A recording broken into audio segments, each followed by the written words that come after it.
Hey everyone, Dennis K here with Belize Islands Real Estate. Hey, listen, I wanted to share this article with you as well as some pictures of some of the Mayan villages in the southern part of the country.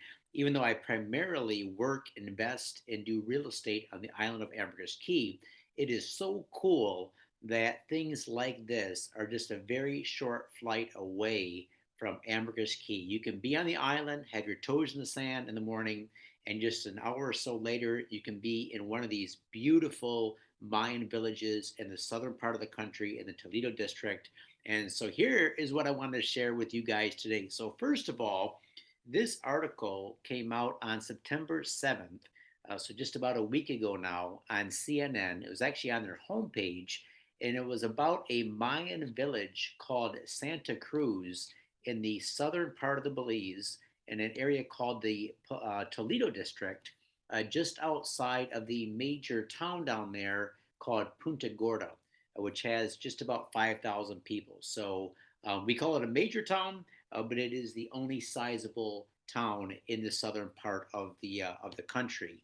And this article really did a good job in highlighting some of the aspects or challenges that some of these Mayan villages down there are facing because they are trying to bring in tourism, obviously to capitalize on the tourism dollars that people bring when they come and visit these places, but also they want to make sure that their local culture remains intact. All right, but check out some of these stats. Tourism accounts for about 41% of Belize's GDP.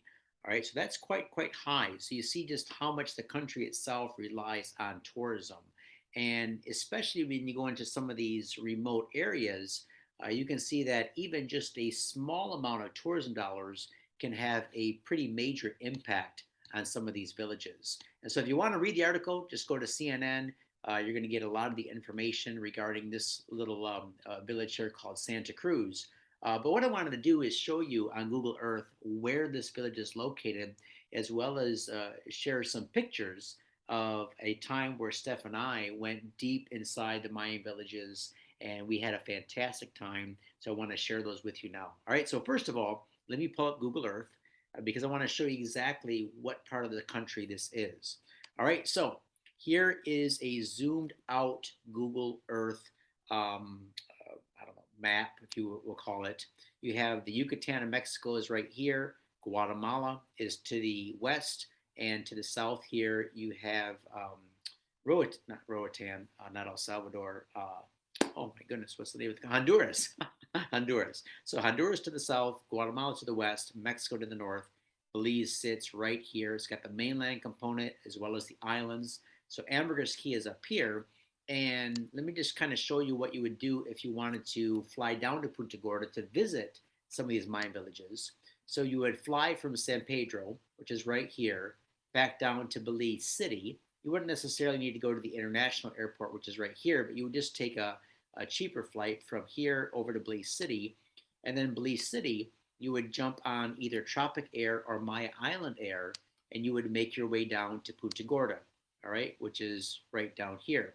Now, along the way, depending on how many people you have in your plane, you might stop in Dangriga or Hopkins or Placencia, but eventually you would make your way down here to Punta Gorda.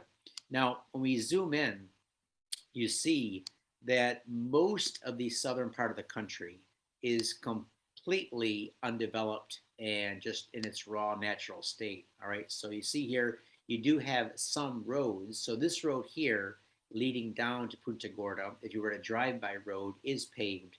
But all these other little tiny roads, these are all unpaved roads that lead off to some of these Mayan villages. All right, so you would fly in or drive down to Punta Gorda if you wanted to visit this part of the country. And you see here just a very small town, 5,000 people. But then you have the village of Santa Cruz, which was highlighted in that CNN article. So that sits right here at the Rio Blanco National Park. You have other areas here which are pretty well known in this part of the country called Blue Creek. You have Aguacate right here. So you have the Aguacate Caliente Luja Wildlife Sanctuary right here. But then, if you were to go in the other direction, you had this little tiny village called Crique Sarco, which you get to it, you take this road in, it's about a 2 hour drive from Punta Gorda. So you drive in and you dead end here, and then you actually walk across a bridge into the little village of Crique Sarco. I want to share some pictures with you. These are going to be a little bit grainy because these were taken back in 2013. It just shows you how long ago Steph and I have been living in Belize and traveling around the country. So 2013 is when these pictures were taken. But I want to explain a little bit more about just how cool it is to go back into the jungle and visit some of these Mayan villages. All right, so I'll do a share screen here with you. And I also want to pull up some pictures. There we go. All right, so I just kind of put them on a slideshow here. Let's see if they're scrolling through. All right, so one of the things that you're going to notice when you go back into these villages is that they're extremely clean. You don't see any trash anywhere, even though the average income for the people living in these villages is extremely low. But when you go into their homes, there's a picture of Steph, the local family. When you go into their homes, they are extremely clean, very simple. A lot of them have dirt floors. There isn't any electricity back in most of these villages for the most part. There is running water in this village at least, because what they have is they have a water treatment plant that delivers then water to all the homes. So that water treatment plant does have its own generator, but there is no electricity in the average homes. All right, so when you get back in there, it's like stepping back in time. You watch the Mayans cooking their tortillas or meats over the open fire. You see them having the dirt floors. Some of them have wooden houses, plywood homes like you see here, but thatched roof homes built out of local wood are the most common. And you get to see, look, they have grass. They keep the grass cut nicely with their machetes. They're all dressed really cute. I just love the way the local Mayans here get their clothes, and that some are wearing more traditional Mayan outfits, some are wearing more westernized clothing, but it's just a really special place. So yeah, if you guys get the chance to go down and see the Mayan villages, it's definitely worth it. You might organize this through a tour company. Just go on Google and Google Mayan tourism Toledo District. You're going to be able to come up with a lot of different tours that you can do down in that area. But the best thing to do is just to go down and stay for, I would say, at least 3 or 4 days. So there's some good friends of mine that own a jungle lodge down there. If you're interested in staying there, I can send you the information on that. You might stay there for 2 or 3 nights. It's a good base to base yourself out of. You might stay in Punta Gorda town for 1 or 2 nights and just take your time and see that part of the country. It's really beautiful and it's eye opening.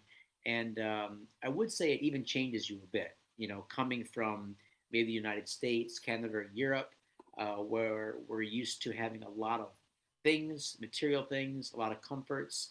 And sometimes we feel we need those to be happy. And when you get down there and you see the simple way that some of them live, and the smiles on their faces, and just the warm, genuine friendliness of the people, it touches your heart.